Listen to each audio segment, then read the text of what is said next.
এই যুগে ভাই এক বাপের বেটা হইলেও জ্বালা আর দুই তিন বাপের বেটা হইলেও জ্বালা, কারণ বেহার পরে শান্তিতে থাকিয়া পারে না কোনো শালা। বেহাটা বাপু করতে নাই আর সংসারও তো শান্তি লাগিতেও নাই। কত কষ্ট করি বাপ বানায় সংসার, ছুয়া পুয়ার বেহার পর সংসার ভাঙ্গি চুরি হয়ে যায় ছিচিকা। এইটা বাপু কলিযুগ, কোহার মতন আর কিছু নাই। প্রত্যেকটা মানুষের জীবনেতে চলছে অশান্তি আর জ্বালা, বুঝে না তো কোনো শালা। নমস্কার বন্ধুরা, আবার একটা মোর নতুন ভিডিওত আজকে আসনু মুই একটা দেখায় পাচ্ছেন বাঙ্গি ফাটা জিনিস ঠিক করিবা।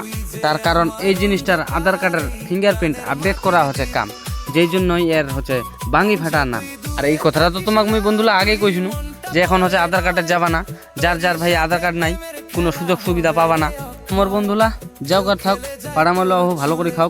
দুদিন আগে মোর এক পাড়া প্রতিবেশী কাকার বেটা ভাই বেহা করে আনলে ওই আয়রা যায়। বেহার কিছুদিন পরেই শুনেছি বলে ভাই ভাই আমরা হয়ে গেছে ভাইরা, বইনে বইনে হয়ে গেছে যাও। ওই ঘটনাটা শোনার পর মহ কইনু সবাই মিলে তাহলে সুখে সংসার করি খাও। মোর প্রিয় বন্ধুরা আজকে ফোন আসিল, মোর একটা ভাই ফোন করেছিল যে এরকম ব্যাপার, আমার মেশিন খারাপ হয়েছে, আমরা গত কয়েকদিন থেকে আধার কার্ডের কাজ করছে, তো আমার আধার কার্ডের যে মানে ওই ফিঙ্গারপ্রিন্ট ডিভাইসটা আছে সেটার প্রবলেম হয়ে গেছিলো, ফিঙ্গারপ্রিন্ট পায় না। সঙ্গে সঙ্গে কোনো জিনিসটা যদি মোর সামর্থ্য অভিজ্ঞতার ভিতরে থাকে অবশ্যই হবে কাজটা সফল।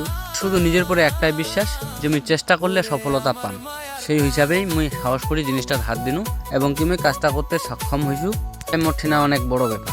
এখনকার যুগে বড় বড় কথা বাবু সবার মুখে মুখে, ছোট বড় কেউ কাকো দেয় না সম্মান, কিছু কিছু লোকের কথাতেই ভাঙি যাচ্ছে মন প্রাণ। এখনকার যুগে বাবু মানুষের মুখের কথার নাই কোনো মিষ্টি, বিনা মেঘে এখনকার দিনত হচ্ছে বাবু ঝড় আর বৃষ্টি। মোর কথার তালে তালে জিনিসটা করে ফেলানো মুই ঠিক, লাইনটা দেওয়ার সাথে সাথে বাতিটা জড়িয়ে ধরলে একদম ঝিকঝিক, সব কিছু ঠিকঠাক করে দিনু চেক। ঠিকঠাক ফিঙ্গারপ্রিন্ট পাচ্ছেন না নাই তুই ভালো করে দেখ, চেক করে দেখার পর কচে জিনিস একদম ওকে, এরপরে খারাপ হলে আবার ডাক দিম মুই তোকে।